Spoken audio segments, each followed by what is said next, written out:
Here I was a couple of months out of drama school and I was up auditioning for a movie and it was about an Aussie rules football player and I'm a rugby league man. I never played Aussie rules and this other actor I was up against used to be a reserve for the South Melbourne Football Club. And David Baker decided that we were going to fight it out down in a park. And I lied convincingly that I'd played Aussie rules, as you do when you want to try and get a part. And I was really fit. I used to run miles. So I went down there and we met and I looked at John Dietrich and he had a bit of a belly on him and I thought, So I said to David Baker, says, can we do a couple of laps of the oval to warm up, sir? And he said, yeah, sure. So off we went. I ran around there like Sebastian Coe, you know. And of course, thankfully, he tried to keep up with me. On the second lap, he was hanging onto the goalpost. He couldn't make the second lap. And then David Baker decided, who could kick a football pretty well for a 60-year-old, and he decided to kick a few balls our way. So I thought, I'm not going to have a hope in hell of catching these balls. So being a rugby league player, I knew a little bit about tackling and pushing and shoving. So I didn't try and catch the ball at all. So every time poor old Johnny Dietrich went up to get the ball, I made out like I was trying to too, and I just ran into him. And we both fell in a heap, so that neither of us caught the ball. And he said, and David Baker said, you're bloody hopeless, you're both hopeless. So that's sort of how I got the part. Hey, Les, give him some balls. Let's see you kick a few.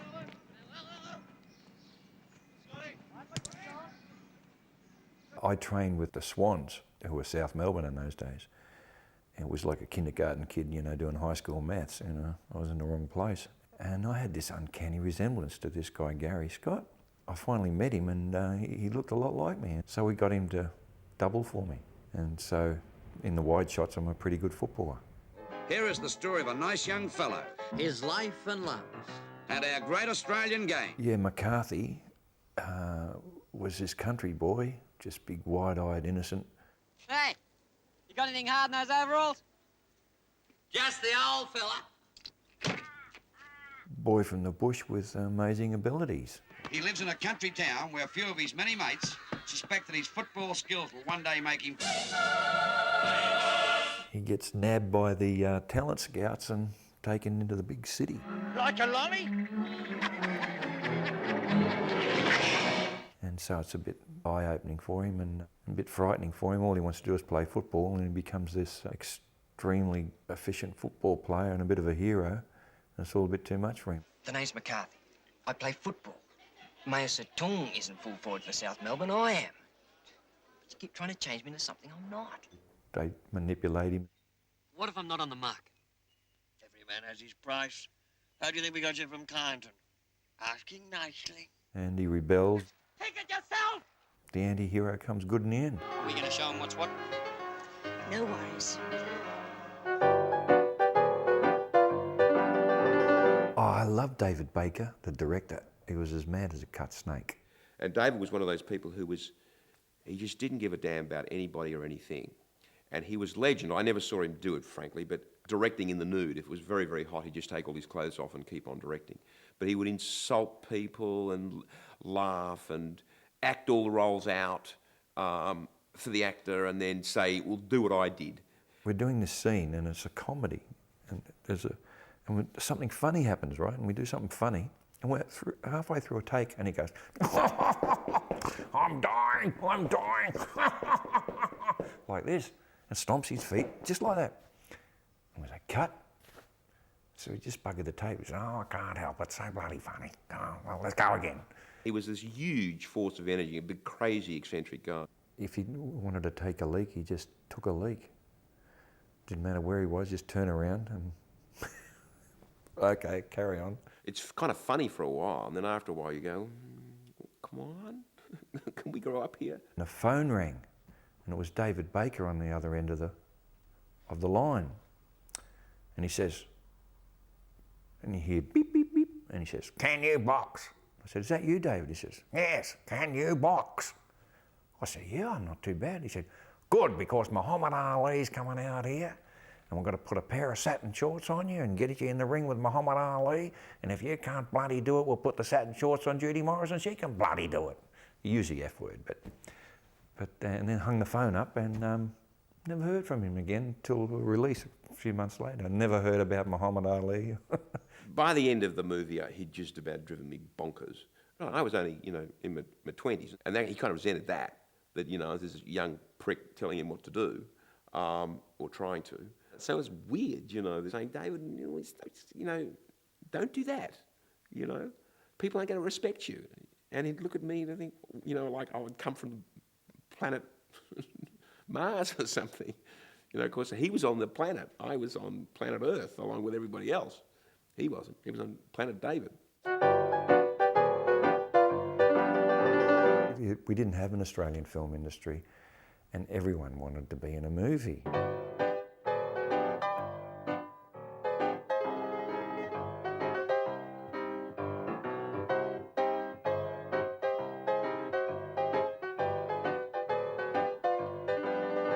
Including moi, and I was the lead in this film, this pathetic little NIDA graduate in this film with like the entire entourage of Australian actors in it. And I was very humbled to be working with some of them, I tell you. I was working with Judy Morris, and I'd seen her in other projects, and she was a fair bit older than me, and I thought she was a really good actress. There's hope for you, But you attribute too much weight to Kessler's first argument about the relationship between scientific discovery and the arts. You're not listening. And I didn't think I was all that good an actor at that stage, and I thought I was going to get found out, and I thought, cool, I've got to work with this woman. The first scene I did with her was in bed, so it was a frightening way to kick off the film. But she was kind to me, and made it really believable, and I felt very comfortable in her presence, and she was great to work with. Barry Humphries turned up with his character in a suitcase, basically, in this little case. He pulled it out and he says, "You want the buck teeth, the mo?" And had all these characters that are in the case. You watching this, gentlemen? Our new filing clerk. Could be the Sun Recruit of the Year. Thank you, Webster. Piss off. He's so bright and smart, and, he's like way in front of everybody in terms of his smarts, So just being around someone that smart's great. And he was very good and professional and prepared and everything you'd want him to be. He was great. He's great. Barry never remembered his lines, and he's just to make it up. And thank God, because the lines he made up are much better than the script anyway.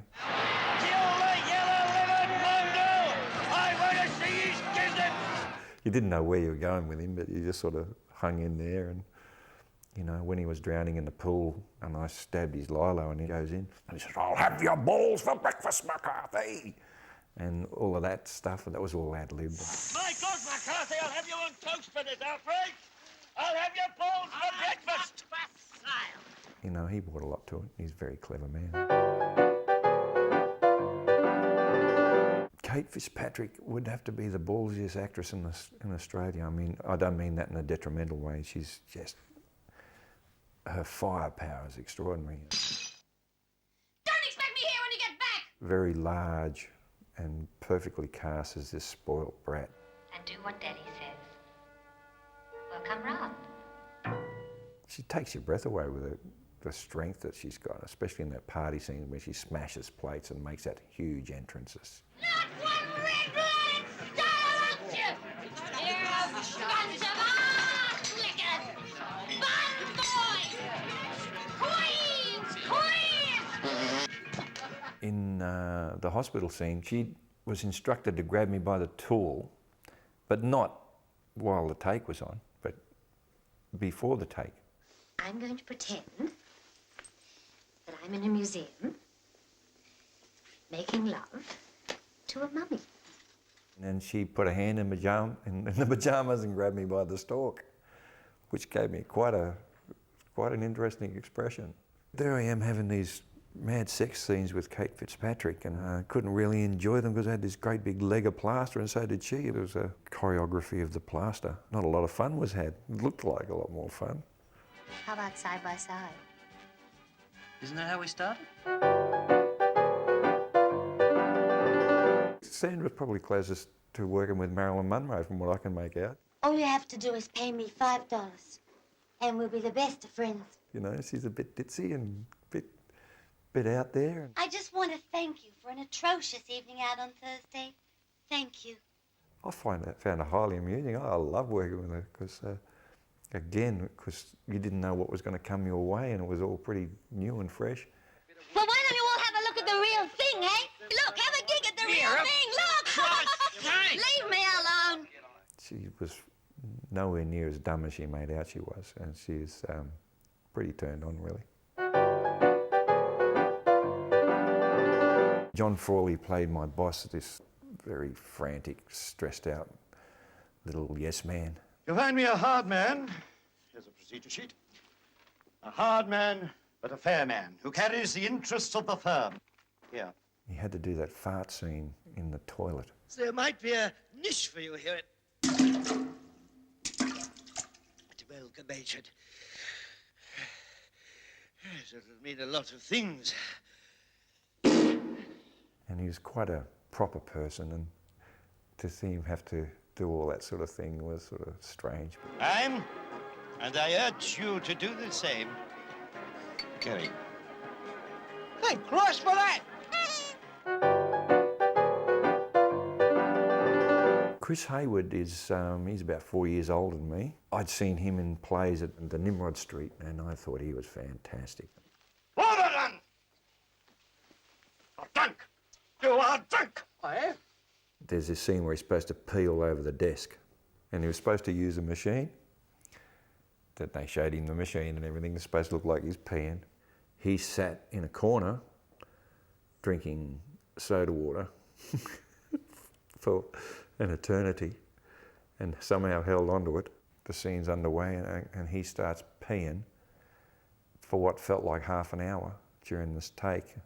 And I'm splashing around in it and going with it. And that's Chris, you know, that's the kind of thing he'll do.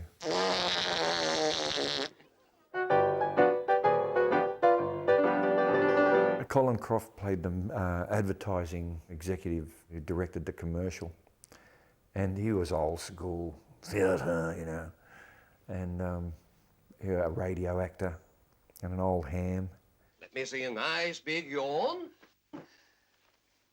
Jeffrey, you didn't let him get his yawn out, right? Batman totters to the fridge to receive a serve by. Lots of appetite. Well done, Mrs. Thompson. He had to play a very big, ugly character, and he did it brilliantly. Turd! Along with Kate Fitzpatrick, you know, watching those two fire cannons at each other was, it was a huge learning curve for me. Oh, no. Jeffrey, I can't work with her here. She's going now. If he asks me nicely. Would you please leave? Not nice enough. Get rid of the bitch! Every day you turn up, you see this other, you know, extraordinary actor that you just prayed one day you'd work with, and I worked with them all in one film. Max played two characters in it, Max Gillies. Yes, miss. Just go up to him and hang one on the little turd. We had likes of Bruce Spence. You little butler, McCarthy! Peter Cummins played the mechanic. And right up's where I'd put it, Herbie, any old day. And the lovely old Col Collin, who's not with us anymore. Slaughter and the Mugs. And Ronnie Fraser, this vaudevillian, who I'm your second best friend in the Mavis Bramston show. And I'm warning you, if I see any of you out there easing up, you got me to answer to. Good on you, boys. We can stop this lot dead. Maury Fields and Frank Wilson, one was in Bellbird and one was in one of the Crawford shows. The meeting's getting out of hand. We got someone up front kicking goals. I think in a German fight. What's more? Crusty Old Devils, you know, they were great. Vic Gordon, who was in, I think, one of the Crawford shows, he pulled his teeth out. He was very forthcoming in his role as this Nazi Party guy without the teeth. It was quite frightening. All these people I'd known when I was a school kid, and I'm working with them, so it's very humbling. We had this incredibly difficult sequence where we had to find a very wealthy apartment of an advertising executive from which we had to string a wire that ran down into a park next door to this house, and the hero of a TV commercial would fly on this flying fox down wearing a Batman outfit or something like that. How much am I insured for? It stopped the street there for a while, and, you know, Hollywood came to Toorak. Eventually we found in South Yarra in Melbourne an apartment where the owner would agree to us tying this wire to their balcony and then down to the park next door. And it was all perfectly worked out. And so we met at 8 o'clock in the morning to visit the location. And it was freezing cold day in Melbourne. I was bemused to see that David was already had a can of VB in his hand. So as we walked towards the apartment and got into the lift, I said to David, "The beer, get rid of the beer." And he smirked at me and then put the half-empty can in his overcoat pocket. And we walked into the apartment, introduced to the owner, who was a very pleasant sort of English person. And the apartment was just wall-to-wall Chinese porcelain and artefacts, etc. And I seem to remember white carpet anyway. So we had to convince him of our bona fides and what wonderful, careful, respectful people we were going to be, and we were going to make this movie and everything would be perfectly fine. And mid-spiel, David produces the half-empty can of beer from his pocket at 8 o'clock in the morning and then starts lecturing the guy about what he's going to do, and he's going to have to take that wall out there and punch a hole in that wall over there. And I must say, credit to the guy, he took it all in good spirit and we did finish up shooting it there, but that's the David Baker story that I remember best because it was just so mad and inappropriate. And that's exactly David. He would just do and say anything whenever he wanted to. He was just one of those guys. With the glider sequence, we saw how brave the directors of photography are in this business. What happened was we had the Australian champion glider pilot. He came down and swoops in very low. I thought I was going to get killed. And everyone hit the deck, because there's about 60 people out there. Everyone hit the deck, except the cameraman, who just stayed locked on. And he thought, later he said to us, he says, "I'm going to die, but what a shot this is going to be." And he came back into shot and over the top of the camera.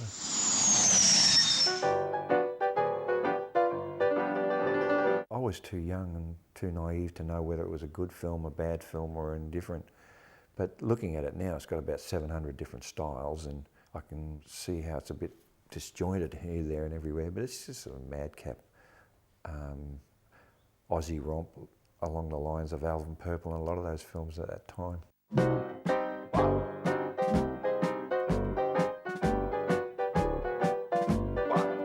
Well, now what you're thinking? You're thinking my daughter's an easy life. Beauty! Bloody lovely! It's not overtly sexy like the Alvin Purple movies or a few of the others, but I was the first person in Australian history to go full frontal male. I got the tackle out and just freaked them all out, and they put their dressing gowns back on. Sorry, no can do. I'm engaged in important research down there at Amalgamated. It had everything in it. There's a lot of laughs in it. The birds are good. The footy's great. And there's something different about it too. There was lots of talk that this was going to be the biggest thing since Sliced Bread, and it was going to be a massive hit. And I was pretty chuffed with all that talk, you know, what did I know? But it didn't happen. It just didn't gel. There was a euphoria at that moment because Alvin had been a hit, and this was another kind of ochre comedy, sexy comedy, you know, very broad ochre thing. And so the feeling was, oh, here's the next one. But it missed badly, just didn't make it. I didn't mind the film when I first saw it. I thought it was funny enough and, you know, light-hearted and not to be taken too seriously. But the public didn't see it that way. It didn't take off, unfortunately. I must say, I was not as convinced as others it was going to be the big smash. I thought it'd be good. But of course, there's this whole sort of Aussie rules footy, crazy not sex and rock and roll sort of thing in Melbourne. That's still there today. And whilst I'm a Melbourne boy, I didn't quite get it, and I thought, but maybe I'm just missing something, because I'm not a crazy football fan. I can watch a game, but so maybe I'm just me. But it wasn't, as it turns out. The rest of Australia said, not sure. The critics were very hard on that film, and they're hard on a lot of films, and they still are. And I think they give Australian films too much of a rattling, and, you know, I've got no time for them, you know. Those that can do, those that can't write criticisms, and they take, as I said earlier, they take everything so damn seriously. You know, every Australian film gets torn to pieces when it's just a light-hearted piece of nonsense and should be treated that way, you know. Hey, got anything hard in those overalls? Just the old fella.